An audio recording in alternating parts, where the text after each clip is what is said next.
Welcome to lifestyle junction. मैं हूं प्रतीक्षा, social behavioural disorder की काउंसलर हूं मैं। आज हम इस टॉपिक पे बात करेंगे कि पहली बार में ही आपके बच्चे आपकी बात कैसे सुने। तो चलिए इसके लिए टाइम ज़्यादा वेस्ट नहीं करते हैं, कुछ पॉइंटर्स दूंगी, उन्हें नोट करिए। 3 तरह की चीज़ें हैं जो बच्चे यूजुअली नहीं मानते। क्या है वो? पहला ये समझना ज़रूरी है, आप उन्हें कोई चीज़ साफ करने बोल रहे हैं, अपना कमरा, टॉयज या बुक्स ये साफ करने बोल रहे हैं, ये बच्चे नहीं सुनते। सेकेंड पॉइंट, छोटी अजीब सी चीज़ें कि आप जाके पीछे वाली सीट पे बैठो कार के, क्योंकि फ्रंट सीट पे बैठना सही नहीं है, बच्चे ये बात नहीं मानते हैं। ये यूजुअली एक देखा गया है, इस तरह का चीज़ होता है। थर्ड चीज़ें होती हैं, जैसे आप कुछ खाने के लिए मना कर रहे हैं तो वो चुपके से उसी चीज़ को खाएंगे। तो ये जो 3 चीज़ें होती हैं, आपकी अपना ड्यूटी नहीं करना, आपके इंस्ट्रक्शंस फॉलो नहीं करना और फूड हैबिट्स में आपकी बातें नहीं मानना, इन चीज़ों को हम इसमें डील करेंगे। बच्चे बात क्यों नहीं सुन रहे हैं, इसके भी 3 पॉइंट्स हैं। पहला पॉइंट कि बच्चा बहुत टायर्ड है, ओवर एग्जर्ट हो जा रहा है। आजकल ऐसे भी इतने एक्स्ट्रा करिकुलर एक्टिविटीज़ रहते हैं, या टाइमिंग सही नहीं है सोने का या उठने का, खाना प्रॉपर नहीं हो रहा है। ही इज़ अनवेल, जो एकदम से बहुत ज़्यादा बीमार नहीं है लेकिन अनवेल है। कहीं ना कहीं विटामिन की थोड़ी कमी है, B12 की कमी है, और उसकी वजह से वो लेथार्जिक फील कर रहा है। ये एक माइनर चीज़ हो सकती है, इसकी वजह से बच्चा नहीं बात सुन रहा है, सुनना चाहता है लेकिन नहीं सुन रहा है। एक रीज़न होता है जो बहुत ही कॉमन और सबसे ज़्यादा प्रोमिनेंट रीज़न है कि उस बच्चे को अटेंशन चाहिए। हमें लग रहा है कि हम अटेंशन दे रहे हैं, पर नहीं, हम उनसे सिर्फ इंस्ट्रक्शन देते हैं, बात करते हैं, हुआ कि नहीं, पढ़ा कि नहीं, उधर जाओ, इधर बैठो, खा लो, सो लो, बात मत करो।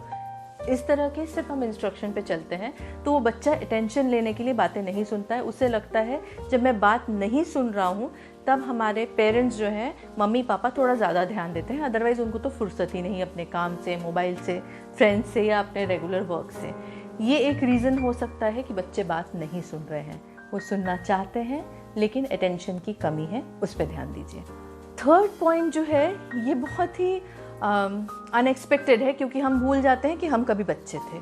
बच्चों को वो काम डिफ़िकल्ट लग रहा है। आपको लगेगा किताब को उठाकर शेल्फ पे रखने तो बोल रही हूँ, क्यों नहीं सुन रहा है ये बच्चा, इसमें इतना डिफ़िकल्ट क्या है। लेकिन बच्चे प्रोसेस करने में उन्हें डिफ़िकल्टी होती है।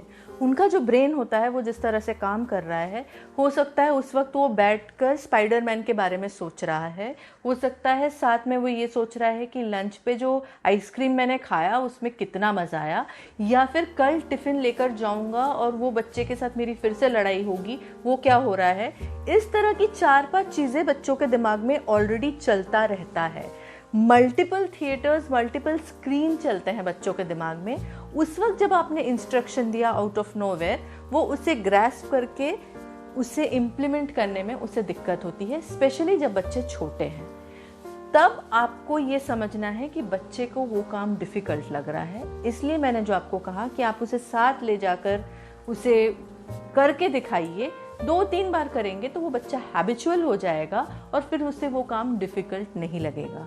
एक बहुत ही सिंपल काम जो आपको बहुत आसान लग रहा है, बच्चे को आता भी है, लेकिन उसे प्रोसेस करके इम्प्लीमेंट करने में दिक्कत होती है। इट हैपन्स, ये समझना ज़रूरी है।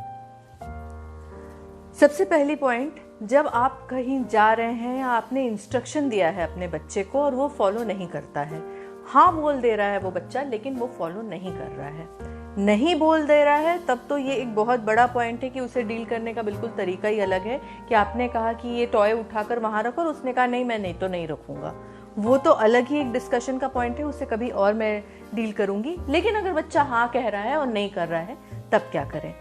तब पहली बात, उसे ब्राइब ना दे, घूस ना दे कि तुमने इसे अगर रख दिया या तुमने इसे खा लिया तो मैं तुम्हें चॉकलेट दूंगी, फलाना टॉय दूंगी। बिल्कुल नहीं। ब्राइबरी की हैबिट करेंगे तो ये लेटर टाइम में जाके बड़े ब्राइब बनेंगे, आपके लिए बहुत मुसीबत बनेगी। बच्चे को शिक्षा भी गलत मिलेगी कि कुछ करने के लिए मुझे कुछ अलग से देना पड़ेगा, तब जाके मैं अपने डेली रूटीन के काम करूँगा या करूँगी। तो वैसा तो बिल्कुल नहीं करना है, पीस रखना है। मैं हमेशा कहती हूँ पेशेंस इज़ द की।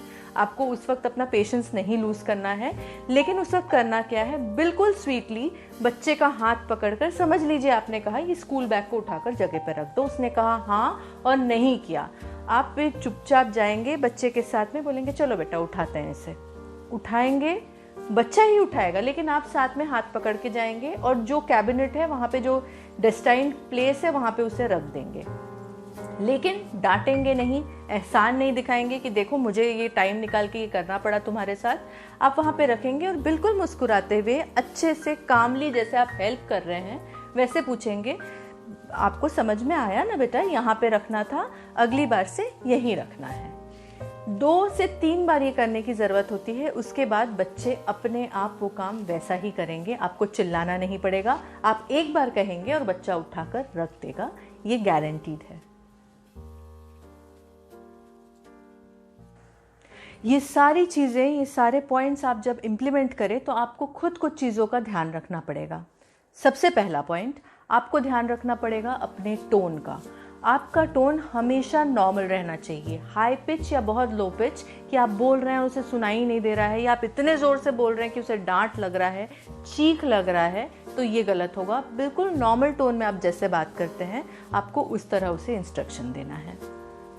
जब आप बच्चे को हेल्प कर रहे हैं तब उसे ऐसा नहीं लगना चाहिए कि आप उसे पनिशमेंट दे रहे हैं कि देखो इस तरह से रखा जाता है, झुंझलाकर इस तरह से नहीं बोलना है। या फिर आपको ये करना है कि आप उसको एहसान दिखाना है, लो बाबा मुझे ही रखना पड़ा देखो फाइनली, ये भी नहीं करना है।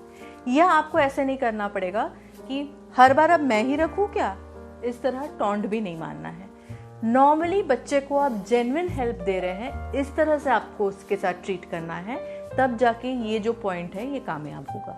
ये पॉइंट बहुत डिफिकल्ट तो बिल्कुल भी नहीं कि आपको सिर्फ उसे ले जाकर वो काम करके दिखाना है, लेकिन इसमें इतने सारे मैं पॉइंट्स दे रही हूँ, एक्चुअली पॉइंटर्स वो हैं। तो जो थर्ड पॉइंट है वो है कि आपको फुल अटेंशन और फुल कमिटमेंट देना पड़ेगा कि जब आप वो काम कर रहे हैं तो आपका 100% अटेंशन उस चीज़ के लिए हो। उस वक्त आप साथ में फ़ोन रखते रखते अपनी किताब लेकर जा रहे हैं और देख रहे हैं देखो बेटा ऐसा रखते हैं, ऐसा नहीं करना है। उसे ऐसा लगना चाहिए कि उसे वो अटेंशन मिल रहा है, आप उसके साथ जेन्युइनली हेल्प कर रहे हैं और तब जाकर आप उसे रख रहे हैं। तो कमिटमेंट और 100% अटेंशन, स्पेशली जब फर्स्ट टाइम आप उसे इंस्ट्रक्ट कर रहे हैं तब तो बहुत ज़्यादा ज़रूरी है। बच्चे को ट्रेन करते वक्त सबसे पहला और इम्पॉर्टेंट पॉइंट ये है कि आप जब भी उसे कुछ इंस्ट्रक्शन दे रहे हैं तब आपके पास खुद के पास वो टाइम होना चाहिए कि आप उस इंस्ट्रक्शन के साथ में जो साइड लॉक्स हैं उसे कवर करने का आपके पास समय और अटेंशन हो। समझ लीजिए आप एक मीटिंग में हैं, आप अभी वर्क फ्रॉम होम चल रहा है और उस वक्त आपने कहा और अब वो बच्चा नहीं रख रहा है, तब आपको उठ के जाना है, तब वो झुंझलाहट होगी। तो उस वक्त आप उसे इंस्ट्रक्शन दीजिए ही मत, वो चीज़ को वहीं पड़े रहने दीजिए। आप पेरेंटिंग तभी कर पाएंगे जब आपके पास वो टाइम हो। तो इंस्ट्रक्शन तब दीजिए जब आपके पास उसे हेल्प करने का, असिस्ट करने का टाइम रहे। मैं हमेशा कहती हूँ हर हाउस होल्ड अलग होता है, हर बच्चा अलग होता है, हर पेरेंट, हर फैमिली अलग होती है। मैं आपको एक जेनरिक टॉपिक में बता रही हूँ, लेकिन इसके बाद भी अगर कुछ कॉम्प्लिकेशन आए तो प्लीज़ प्रोफेशनल काउंसलिंग लीजिए, एक प्रोफेशनल से बात करिए।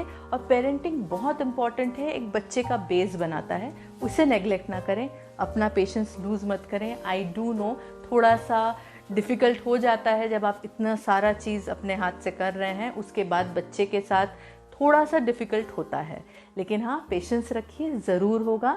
And keep watching these kind of videos. Like button को दबाइए अगर आपको ये वीडियो अच्छा लगा हो, आपको काउंसलिंग पसंद है तो आप प्लीज़ सब्सक्राइब कर सकते हैं। मेरे प्लेलिस्ट में काउंसलिंग का एक अलग से टॉपिक है, वहाँ पर जाकर आप सिर्फ काउंसलिंग के वीडियोज़ देख सकते हैं।